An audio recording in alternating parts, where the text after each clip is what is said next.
আজকে আমরা টেক কোশ্চেনের বাকি অংশটু আমরা শেষ করতে ইচ্ছা পোষণ করছি। এখন যে বিষয়টা আমি এখানে আলোকপাত করতে চাচ্ছি, ফোকাস করি একটা বিষয়ের উপর, যেমন telling is one kind of word as a subject. Telling এখানে জিরান দিয়ে শুরু হয়েছে, তো জিরান দিয়ে যদি শুরু হয়, জিরান বাক্যের সাবজেক্ট কেমনে? কারণ এই যে ভার্বের আগে অবস্থান যায় সেই হলো সাবজেক্ট। তো জিরান যদি বাক্যের সাবজেক্ট হয় এবং সেই জিরানটা ট্যাগ অংশে যে এটা ইট প্রোনাউন হবে, তাহলে কি ভাবলাম, কি বুঝলাম যে জিরান থাকলে পরবর্তীতে ট্যাগ অংশে ইট হবে। তো লিখলাম যে telling lies is a sin, মিথ্যা বলা একটা পাপ। এখানে টেলিং লাইস যে জিনিসটা আছে এটা সাবজেক্ট, তাই টেলিং এটা জিরান্ড, এই জন্য এটা প্রোনাউন হিসাবে সবসময় ট্যাগ অংশে নাউনের পরিবর্তে প্রোনাউনটা বসে ট্যাগ অংশে। নাম থাকলে সেটা প্রোনাউন হবে, জড়বস্তু থাকলে ইট হবে, তার মানে এটা নাউন ধরে নেই, জিরান্ড অ্যাজ এ নাউন।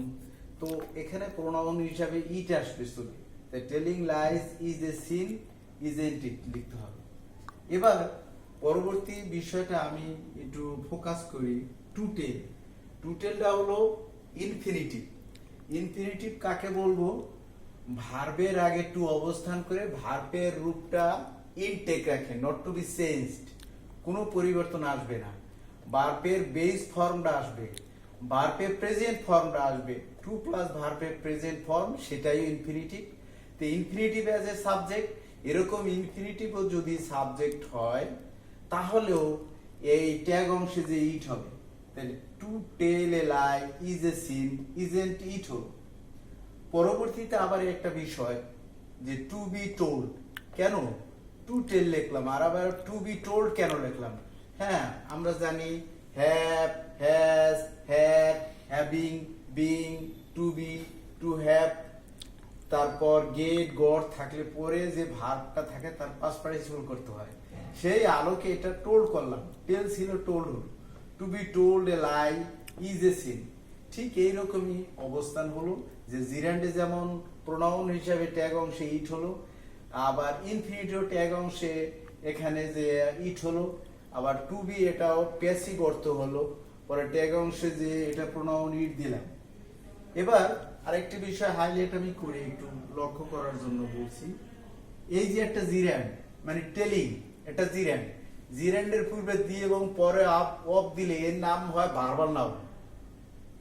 তখন জিরান্ড যেমন একই সাথে ভার্ব এবং নাউনের কাজ করছে, কিন্তু ভার্বাল নাউন তা করে না, ভার্বাল নাউন শুধু নাউনেরই কাজ করে। হ্যাঁ, দি টেলিং অফ লাই, এখানে ভার্বে আগে অবস্থান করছে এই ভার্বাল নাউন, এটা শুধু নাউনের কাজ করছে এবং সাবজেক্টের হিসাবে কাজ করছে। আরবিতে এটা সবসময় সাবজেক্ট হিসাবে থাকে। এরকম ভার্বাল নাউনও যদি বাক্যের সাবজেক্ট হয় এবং ট্যাগ অংশে যে অবশ্যই সেটা ইট হবে, তাই আমরা লিখলাম the telling of lies is a sin isn't it লিখলাম। এবার আরো একটি মজার খবর, এই যে হি উড, আমি এটা একটু ফোকাস করি, হাইলাইট করি একটু বিষয়টা। এখানে এটা দ্বারা উড অথবা হ্যাড বুঝাবে। He would go to sleep, he would rather go to sleep, he would rather go to sleep, অথবা he had better to go to sleep. এখানে আমরা উড রেদারও লিখতে পারি, উড বেটারও লিখতে পারি, হ্যাড রেদারও লিখতে পারি, হ্যাড বেটারও লিখতে পারি। অ্যাকচুয়ালি এটা কিন্তু ভার্ব না, হ্যাড এমন একটি কথা, এটা একটা সাজেশন করা। আচ্ছা, তুমি বরং এখন ঘুমাতে যাওয়া উচিত, বরং তুমি ঘুমাতে যাও, এরকম আসলে ভার্বের কাজ করে নাই। তো ভার্বের কাজ না করলে কি হলো, এরা এরকম একটা কাজ করছে যে সাজেশন মূলক, একটা অর্ডার মূলক এরকম শব্দ হিসেবে তারা কাজ করছে। তো এই জন্য বলা হলো এরকম he would rather go to bed, অথবা he had better go to bed অথবা স্লিপ লিখতে পারে। তো বিষয়টা কি, কেউ অনেক ছাত্র কি করে, এই যে হ্যাড নিয়ে নেয় অথবা উড নিয়ে নেয়, তা নেওয়া যাবে না। এরপরে যে অংশটা আছে গো, এই গোটার বেসিক নিতে হবে। তো এখন আমরা আরেকটি কথা বলছি না, ভুলে যাওয়ার মতোই, সেটা আমরা বলি নাই, একটু হাইলাইট করি। মানে 12টি টেন্সের মধ্যে মাত্র 2টি টেন্সেই অক্সিলারি ভার্ব নাই, সেটা হলো প্রেজেন্ট ইনডিফিনিট, একটা হলো পাস্ট ইনডিফিনিট। এবার বলা হয় সিম্পল প্রেজেন্ট এবং সিম্পল পাস্ট। হ্যাঁ, প্রেজেন্ট ইনডিফিনিট অথবা সিম্পল প্রেজেন্টকে যদি ট্যাগে অংশগ্রহণ করাতে হয়, অক্সিলারি ভার্ব না থাকলে ডোন্ট অথবা ডাজেন্ট হয়, আর পাস্ট ইনডিফিনিটের জন্য ডিডেন্ট হয়। আর বাকি যে 10টি টেন্স আছে, বাকি 10টি টেন্সের প্রত্যেকটাই অক্সিলারি ভার্ব আছে, সেই অর্থে বলছি। এখন ধরে নেই এটা কিছু না, এটা সাজেশন করছে, অর্ডার করছে, বরং অর্থে ব্যবহার হয়েছে, কিন্তু গোটা হলো বেস ফর্ম, ভার্বের বেস ফর্ম, আদি form, primitive form, root form. সেই জন্য কি করতে হবে, ধরে নেই যে হি গোস এখানে, তাই আমরা সেই অর্থে এটা থার্ড পারসন দেখে এখানে গোস এই জন্য হয় নাই, হ্যাড বেটা রুট রেদার থাকলে ভার্বের রুটটা প্রেজেন্ট হয়, তো এটা তো নেই, তো সেই জন্য এটা কল্পনা করে নেব, এটা কনসিডার করব হি গোস, এই জন্য ডাজেন্ট হি হবে। এটা অনেক বিষয়, গুরুত্বপূর্ণ বিষয়। অনেক ছাত্র কি করে, উড লেখে, অনেক ছাত্র কি করে, হ্যাড লেখে, হ্যাডেন্ট লেখে, উডেন্ট লেখে, তা লেখা যাবে না, এর পরেরটা চলে যেতে হবে। One lie begets 100 lies, মানে একটা মিথ্যা কথায় 100টি মিথ্যা কথা প্রতিষ্ঠিত হয় বা তৈরি হয়। তো সেক্ষেত্রে আমরা কি করব, এই অন যে আছে, অন যে সাবজেক্ট আছে, এই অনও রাখতে পারি, অথবা এটা এভারেজ একটা, অল ওভার একটা আমরা ব্যবহার করতে পারি দে, তাই আমরা লিখবো ডাজেন্ট ওয়ান। একটা মজার বিষয় আরেকটি, যে উইল, এটা ফিউচার টেন্সের অক্সিলারি ভার্ব শ্যাল উইল। তো এই উইলটা একটা ইচ্ছা শক্তি হিসেবে কাজ করছে, উইলটা ইচ্ছা শক্তি হিসেবে কাজ করছে, সেই জন্য আমরা লিখলাম যে উইল ইজ এ পাওয়ার। বলছে ইচ্ছা শক্তি একটা, ইচ্ছা একটা শক্তি, অবশ্যই ইচ্ছা একটা শক্তি, সেই ক্ষেত্রে আমরা কিন্তু উইলটা উইল রাখবো না, এর পরিবর্তে একটা ইচ্ছা, একটা নাম ধরাতে এখানে একটা জড় বস্তু অ্যাবস্ট্রাক্ট নয়, সেই জন্য ইট হবে, লিখলাম ইজেন্ট ইট। এবার একটি মজার বিষয়, যে নাথিং, এনিথিং এরকম যদি থাকে, তা আমরা প্রোনাউনে ট্যাগ অংশে যে প্রোনাউনটা করব সেটা ইট করব। তো নাথিং ইজ ইম্পসিবল, কোনো কিছু অসম্ভব নয়, সেই জন্য আমরা লিখবো ইজ ইট। আমরা কেন নট দিলাম না, ইতিমধ্যে সবগুলোতে নট দিয়েছি, শর্ট ফর্মের নট দিয়েছি, এখানে কেন দিলে, নো আছে বলে। অত্যন্ত গুরুত্বপূর্ণ বিষয়।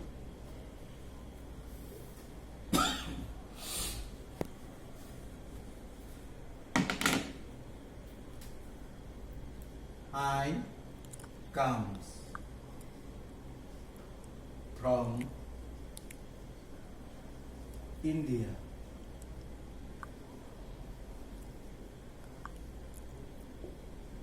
কেউ ভাববে আই তো এখানে আমি নয়, আই ইজ এ লেটার। তো এখানে লেটার অর্থেও যদি হয় I comes from India, I যে এসেছে ইন্ডিয়া থেকে, এই যে ইন্ডিয়ার থেকে সাই, তো এখানে একটা লেটার, সেই ক্ষেত্রে এখানে আইটা আই হবে না, এখানে ইট হবে, লিখবো doesn't it.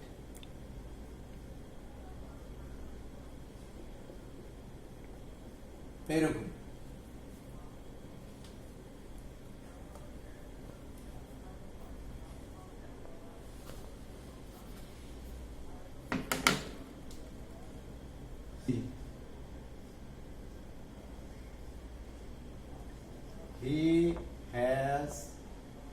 he has little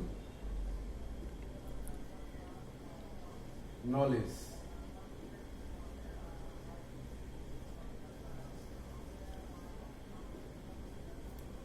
এখানে উই সি থাকতে পারে, অথবা we think, we can, we imagine এরকম থাকতে পারে, we see, we think, we imagine এরকম থাকলে এই অংশটা লিখতে হয় না।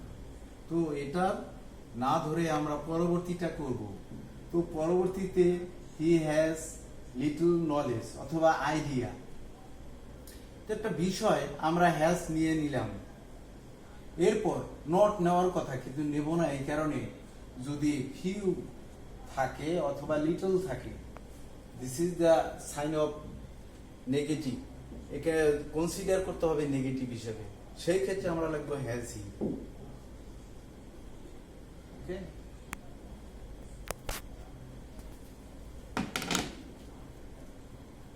আই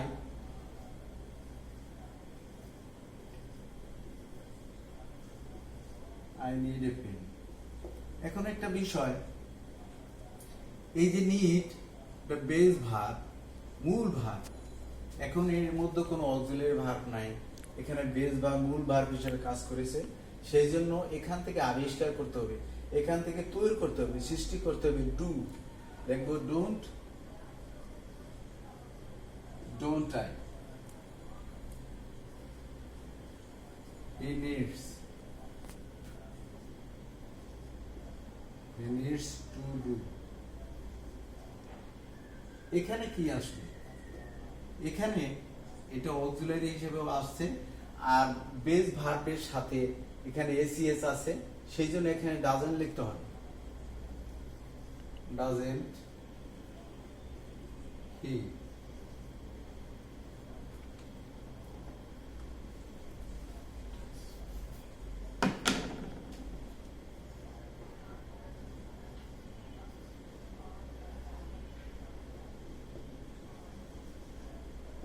এবার একটি বিষয়, need as a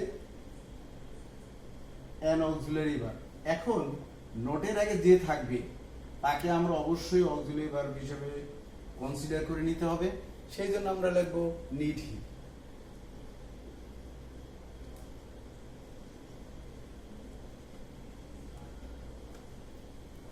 can swim,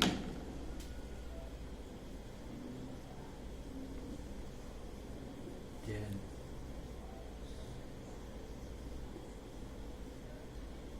মজার বিষয়, এখানে আমরা ক্যান নিয়ে নেব, এ বাক্যে কোনো নট নাই, সেই জন্য অ্যাপোস্ট্রফি দিয়ে আমরা নট নেব। এখন ফিশ একটা নয়, অনেকগুলো, এই জন্য যদি এরা ইতর প্রাণী হয় এরা প্লুরাল হয়ে যাবে, দেহ।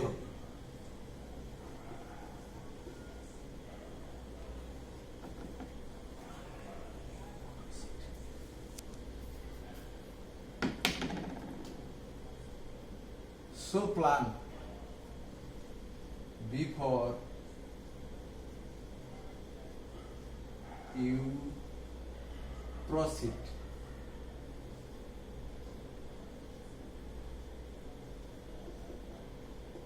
এই বাক্যটা কি? এটা হলো ইম্পারেটিভ। তো বলছে তাই কি করো, পরিকল্পনা করো। বিফোর ইউ প্রসিড মানে অগ্রসর আগে তোমাকে পরিকল্পনা করতে হবে। বাক্যটা ইম্পারেটিভ, সেই জন্য আমরা কি করব, এটার সাবজেক্ট হিসাবে, ট্যাগ অংশের সাবজেক্ট হিসাবে ইউ চলে আসবে, ইউ। তারপর আমরা দেখব যে নট নাই, সেই জন্য আমরা উইল দেব। আর এখানে ইম্পারেটিভের বেসিকে আসলেই উইল হয়, তো এখানে নট নাই বলে ওন্ট লিখতে হবে, ওন্ট ইউ। ওকে,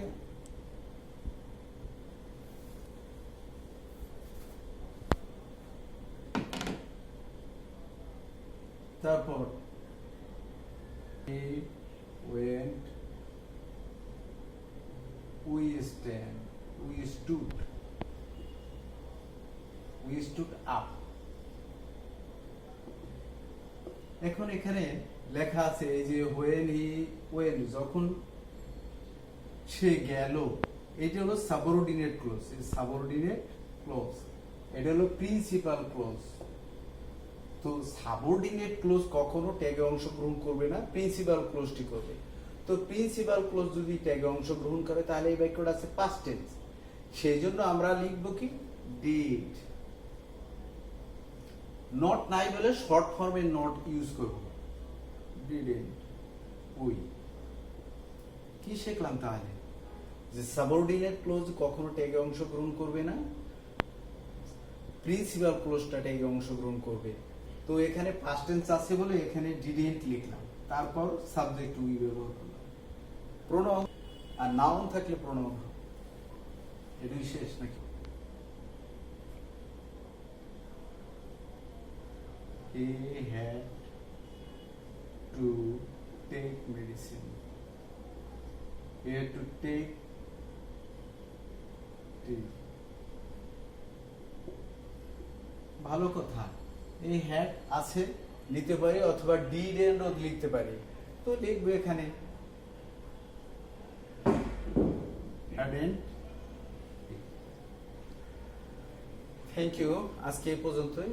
পরবর্তীতে অন্য টপিক নিয়ে আলোচনা করবো। আল্লাহ হাফিজ।